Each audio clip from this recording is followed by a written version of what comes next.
والله واحد عراق. قصي بدون مجامله، والله العظيم نزعل اذا جامل. والله واحد عراق. زين يستحق واحد يجي عليه من بعد؟ لا.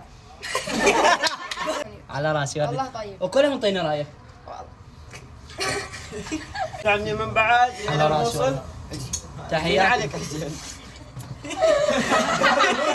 حياكم الله متابعينا وناسنا الطيبين. طبعا اليوم راح ناخذ اراء متابعينا واكيد اصدقائنا الطيبين جايين من كافه احياء الموصل، وتحياتنا لهم والكل طيب.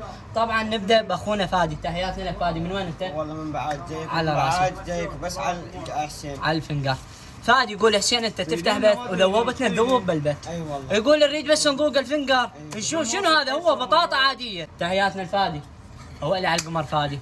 فادي بكل وضوح بكل مصداقيه انطينا رايك. الفنقر يستحق واحد من بعيد يجي عليه. اي والله. زين شنو؟ احنا متعني من بعد على راسي نوصل. والله. تحياتي عليك حسين. اولي على قصي الفرح.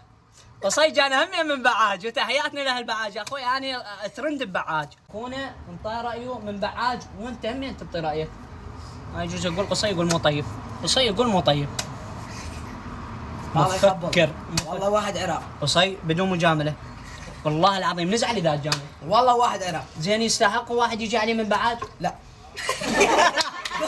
ما كملت. من خارج الدول، من خارج الدول. يا غزول. حيوا النوسه الورده من ال 112. انا سريت تعطينا رايك، واني ربع كثير من ال 112 ويعرفون بعد شلون الفنقر. احنا يوميا نطور من الفنقر وناخذ رايكم، انطينا رايك بكل صراحه. والله طبعا الفنقر يعني عدة مرات جاي منها مو اول على مرة. راسي. الفنقر طبعا طيب وانصحكم تجونه. تستحق من ال 112 يجون لعندنا. والله طيب يستحق. على وكلهم انطيني رايك خاصة بكل صراحه. حسوني. على راسي والله طيب. وكلهم انطيني رايك. والله. طبعا مثل ما شفتوا متابعينا الطيبين نشرف بقصي. يقول من خارج الدول يجي واحد عليه. على قصي طيب بوسه.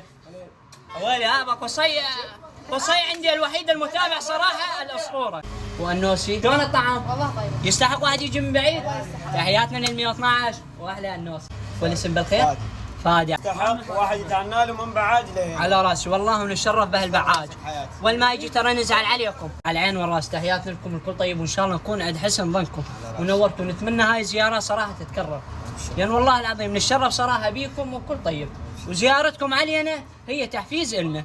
وتحياتنا لكم، وانتم شنو رايكم بالفنقار؟ والسلام عليكم.